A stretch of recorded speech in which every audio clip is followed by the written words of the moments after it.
So as we do start, we'd just like to respectfully acknowledge the traditional owners and custodians of the various lands that we gather on, and pay respect to elders past, present and emerging, and acknowledge the critical roles that Aboriginal and Torres Strait Islander peoples have played and continue to play in relation to the land, sky and waterways that are used for outdoor activities. I'm in Meanjin, also known as Brisbane, on the land of the Yagara and Turrbal peoples. If you want to, you can pop in the chat what land you're on. We've got that artwork on the map of Queensland on the slide there. That's by Hogarth Arts, a Queensland Indigenous artist who's licensed that artwork to Outdoors Queensland for our use. So yeah, we're really proud of having that artwork available for our use in corporate documents, etc. So it's nice to have. And we also acknowledge the significant work that government departments and ministers do and have done in relation to outdoor activities, including sport and recreation. And we've actually just, as of the end of last year, we have a new minister for tourism and sport. So Minister Michael Healy, MP, who's actually from Cairns. So he's now the Minister for Sport and Tourism and Sport. Yeah, so we welcome Minister Healy and we thank Minister Hinchliffe for all the work that he did while he was in the role as Minister, particularly in the sport portfolio, which includes recreation. And we also acknowledge the funding that the Queensland Government provides that supports outdoor activities across the state, funding to a lot of our member organisations, but also funding to Outdoors Queensland that lets us do our work through what's called the Active Industry Base Fund grant, and we do appreciate that. It pretty much lets us do a large amount of the work that we do for the outdoor sector.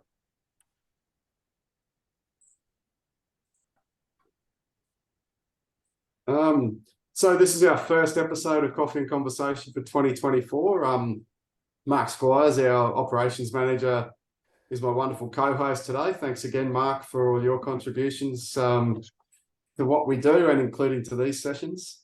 A big welcome to everyone who's joining us. And we do make the recordings of these sessions publicly available on our website and on YouTube. So if anyone wants to watch it later on and get a little bit more of Coffee and Conversation, we welcome that. As I said, we're a pretty small group today, so if you feel free to ask questions and make comments as we go along. Yeah, we'll get stuck into it. The agenda is really all about opportunities. Got the natural disasters.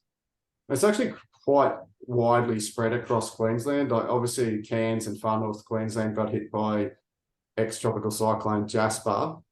Then we had the storms, severe storms in southeast Queensland.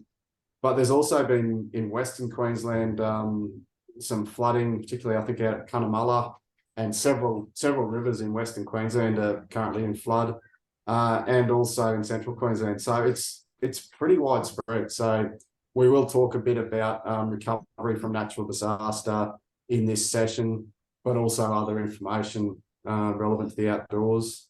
And if you want to add anything to the agenda during the meeting, please speak up. And if you want to suggest any topics for discussion in future sessions, please let us know. On the recovery from natural disaster, the Queensland Rural and Industry Development Authority, so they're commonly called QRIDA, QRIDA, they've got programs to assist Queensland businesses impacted during disaster events, including the ex-tropical cyclone Jasper and the severe storms and rainfall across southeast Queensland. So these things, when they talk about businesses, it includes non-profit organisations and primary producers, as well as traditional small business. So I think the key message in all of this is that it's okay to seek help. And I think there's a bit of a tendency that you might see there's other people and organisations who've been more dramatically affected. And even if you see that, it doesn't mean you shouldn't apply if you're affected. We want to see all organisations and individuals back up on their feet ASAP. So The Q Rider funding is available thanks to contributions by both the Commonwealth and state governments. And there's a range of loans and grants available. It's actually really worth looking at their website. There's grants of up to $50,000 for small businesses and non-profit organisations.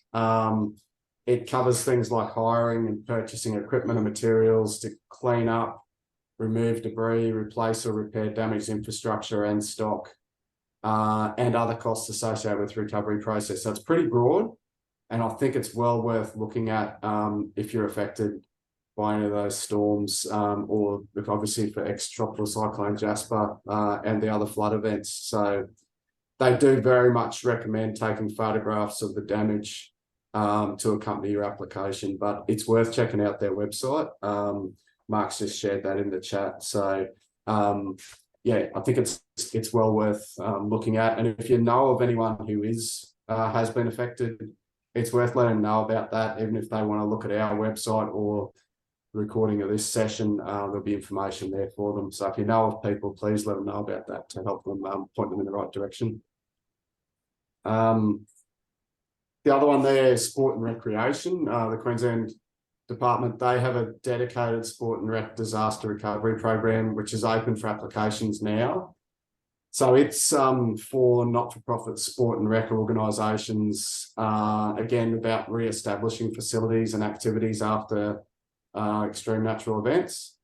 And it's funding of up to $5,000 for organisations in areas declared under their disaster recovery funding arrangements. So there's a great big long list of affected council areas on their website, unfortunately.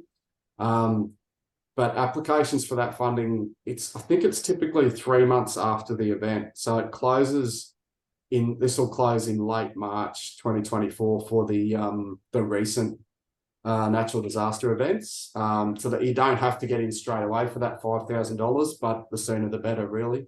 But they also reference back to that Q Rider funding may also be available, the $50,000. So it's designed to complement that, I think. And we're also looking at delivering a standalone online session focused on post-disaster recovery in February or March, and we'll get some more details out on that. So that's really about bringing together a few different people once everything's settled down a bit for some of the organisations who have been affected. So we'll look to do that, and we'll get some more information out on that in the coming weeks. Any comments or questions on the natural disaster stuff? It's a little bit overwhelming, I think, still for some people. I've only spoken to a handful of people who are directly affected, but I'm expecting we'll hear more probably once people are ready to talk about it and also, back up and running. So it's pretty full on, particularly up around Cairns, from some of even just the media reports, etc. More on the world of funding. Queensland Sport and Rec have got a few funding programs open for applications right now. So we had Michelle Muir from Sport and Rec join us in our session in December to talk about the Active Women and Girls program. And that one opened for applications on the 20th of November. It's still open for applications, and those applications will close the 6th of March or when the funding allocation of $15 million is exhausted. That program, it's all about encouraging greater participation for women and girls across all facets of sport and active recreation. Covers playing, coaching, volunteering, umpiring, team management. So it's actually pretty extensive what the funding can be used for. It includes like volunteer training, resources, equipment, and creating participation opportunities for women and girls. So it's worth having a look at. Clubs can apply for $7,500 under the first category, and then there's local government authorities and state level sport and active rec organisations can apply for $25,000 under category 2. It's a really simple application process, which Michelle spoke about last time. Outdoors Queensland's applied. We're waiting to find out if we were successful, but we're encouraging eligible outdoor organisations to apply for that funding. If you want to know more about it, check out their webpage. There's Mark's just shared the link to that one there. But also contact your local sport and rec advisor. But you can also watch or rewatch the December episode of Coffee and Conversation and hear from Michelle Muir about the details on that one. So yeah, it's definitely worth having a look at if you haven't already applied for it. And James, would probably be worthwhile letting the various orienteering clubs know about that one too. So that would certainly be worthwhile for that, and any other clubs that anyone's engaged in, to know about that opportunity. And the other one there, which was also got on that page, the link to the Sport and Rec's Active Industry Project Fund. So that'll open on the 7th of February, and applications close 1st of March. And it's a super round with there's $5 million available. And it's about helping sport and active recreation industry be more open and responsive to, again, increase participation opportunities. And the second part of it is about enhancing athlete pathways for Queenslanders. Eligibility is about being incorporated non-profit organisations, and it's all in the guidelines, so check that out. And that one's for between $20,000 up to $100,000 over 2 years.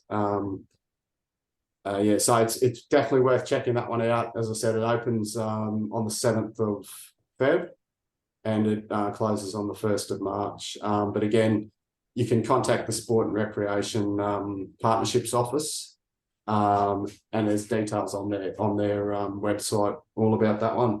So again, very much worth looking at eligibility and then a suitable project if you are eligible. All righty. Sorry, I should have asked any questions, comments on those ones as we go along. As I said, just feel free to call out. A quick one on our, we conducted a member survey during November and December last year. We selected member organisations and asked some of their representatives and our board members to do some one-on-one interviews. So we've just published a report on our website which summarises the findings from the member survey. It's separate to the Queensland Outdoor Census Project, which we conducted last year. This member survey was all about opportunities and issues for organisations and the outdoor sector generally. So one of the probably the biggest positive factor that was identified was that the survey respondents feel that their services that they provide are needed and their clients and members are engaged in the work that their organisation does, which is terrific to see. But the key issue that's causing concern, which probably won't surprise anyone, was availability of suitable skilled workers, and that's paid and volunteer workers. So that one came through quite strongly from the responses to the survey.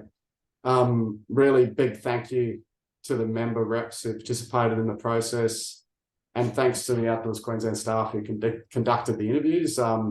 We actually enjoyed the opportunity to have conversations with people from a lot of different organisations across the state, but it was also a fair bit of work involved in actually conducting the interviews. So big thanks to the staff and also the people who did the survey for us.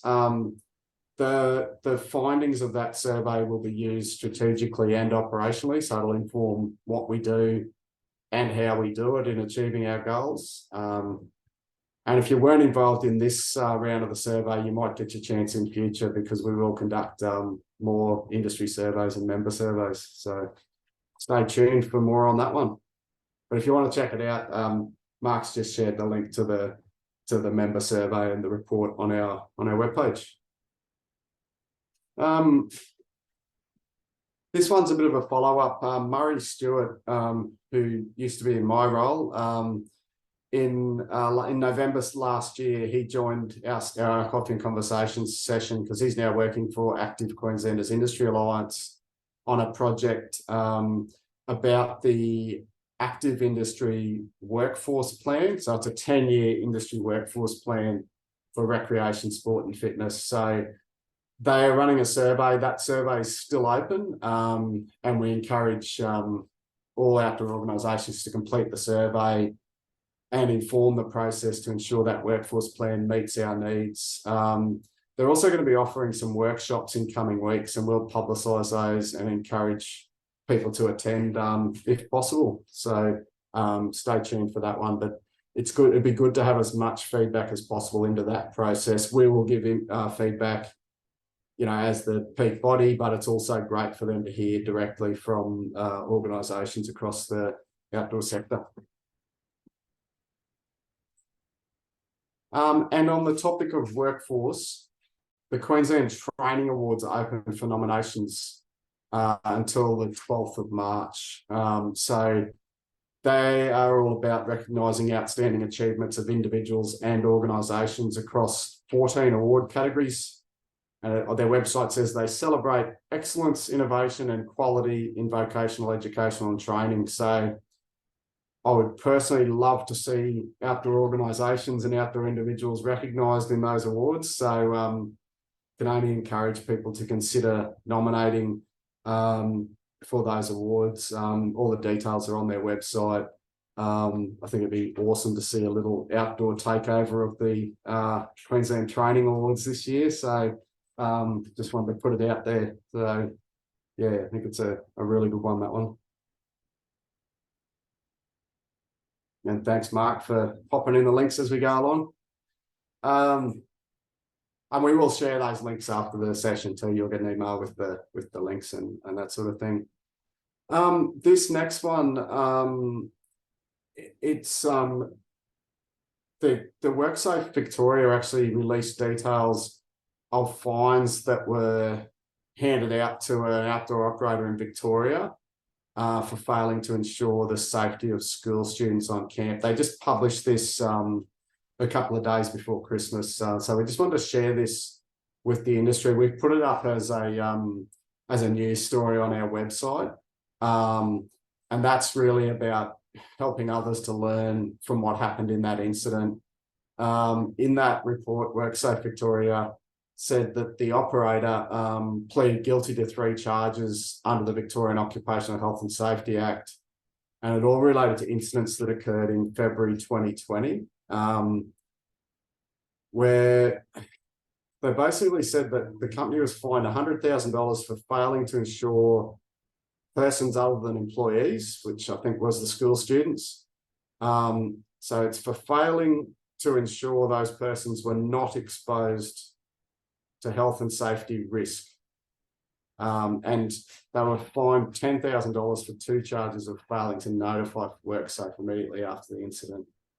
So what it was all about was, it was a high ropes activity, apparently 10 to 12 metres off the ground, when a helmet strap became entangled with the wire, and the student couldn't breathe and lost consciousness. And a teacher actually from the school involved climbed up, apparently without safety equipment, it says in the report, to free the student and help her return to the ground.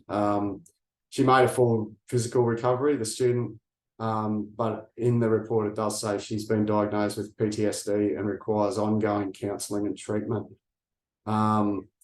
So a couple of the fines were actually because their WorkSafe Victoria wasn't notified of the incident and only became aware following an anonymous report 3 days later. So it's obviously a real concern. I just wanted to flag it, not to dwell on, you know, a failure, but I guess so that we can learn from that as an industry. And I think it's worth just understanding what happened there. There's details in that report from WorkSafe. We put that news story on our website. So yeah, I just wanted to flag that one. I'm not sure if anyone has any comments or questions on that one. No, that's cool. There's a lot of information on there. Again, other than the report out of that one, I don't know any background to it or any of the people involved, but I just wanted to flag it as a as an important issue. You know, and it's all about preparedness and having the right systems in place, I guess. So, yeah, that's probably enough on that one, I guess, unless anyone has anything to add. No, cool.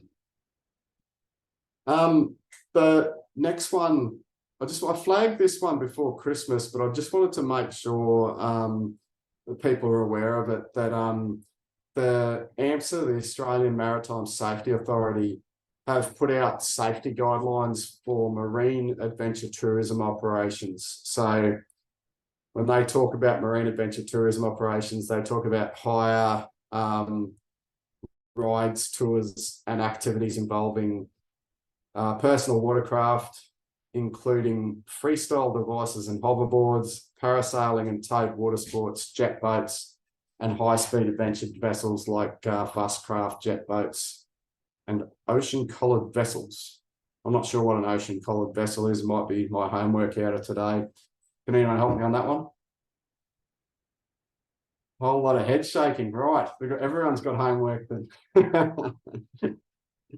All right. So this AMSA guidelines has lists of passenger safety equipment, restraining methods, safety briefing checklist, and emergency response plans and procedure examples or templates. And they've also announced that AMSA is going to be conducting an inspection campaign on vessel adventure rides and experiencing between October last year and March this year. So that's possibly already started, and they're looking at how the operational activities, vessel design, and crew competencies have been considered to ensure the safety of everyone on board. So, yeah, they've announced there's going to be random inspections. So, I dare say they'll be into that one. So, it's worth having a look at that. If you are involved in any of that, or you know anyone who is, let them know about those AMSA guidelines and what's going on that one. All right. That's pretty much it from all of my updates. We've got a few reminders there, the different things we've been through, the disaster recovery, and the sport and rec funding, the AQIA workforce survey, and our resources, the websites and the e-bulletins and our social media. Big open floor. If anyone has any topics you'd like to discuss, any other burning issues that I've missed or skipped past, happy to have it. The floor is yours.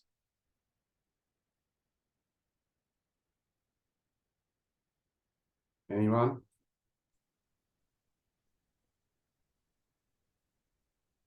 All right, we're going to finish up nice and quickly today. This will possibly be the world record. James, did you want to say anything? Or are you just happy to be No, here? thanks. I'm right. I just mentioned that we've already put in for the grants that you mentioned there under the Active Women and Girls Fund, I think. Awesome. Yep, that's good. Yeah, being advertised to the organisation across Queensland. Great. Yeah, that's good to see. Yeah, I think, like I say, we want to see as many outdoor organisations applying for that one as possible. Partly because we want to see our organisations getting the funding, but also partly we want to see more women and girls involved and engaged in outdoor activities, and whether that's as participants or as volunteers and officials, I think the more the better. So I think that's a great thing if we can access some of that government funding to help with it. So that's great. Well done. Yeah. Danny, welcome, mate. You sneaked in the side there. I didn't see you, mate. Hello. Welcome back. And Dom, yeah, thank you, Dom. I've just put up a definition of a collared vessel. Here we go. Share it with us, Mark. What is it, mate? It's up in chat. A type of vessel which is fitted with a buoyant collar made up of solid material or hollow sections where the collar provides all or part of its intended shape and buoyancy. So I presume that's talking about things like rafts, those semi-rigids, those sort of things. Right. Well, they're apparently on the hit list to get inspected. So there you go. Now we know. Yeah. Thank you, mate. No worries. Oh, it's all our homework done already. So, yeah, terrific. Well, that's pretty much it for today, unless anyone has anything else to add. obviously Mark was paying attention as we went along, but he had to do a quick bit of Googling of what a collared vessel is. I'm surprised everyone else hadn't already done that too. Our next session it'll be 11 o'clock on the 2nd of February. So only in a couple of weeks, 3 weeks, but yeah, big thank you for everyone for joining us. A massive thanks to Outdoors Queensland members and our volunteers and staff who contribute to what we do. And I'll just we've just got Dave Chitty joining us as I was just about to sign off. So hello, David, from, I'm assuming, lovely Victoria. We've ripped through the session today, David, so we were just about to finish up. So you've literally joined for the tail end of our session, even though it's sort of normally the middle at this point. The world's a little bit strange at the minute. Welcome to 2024, David.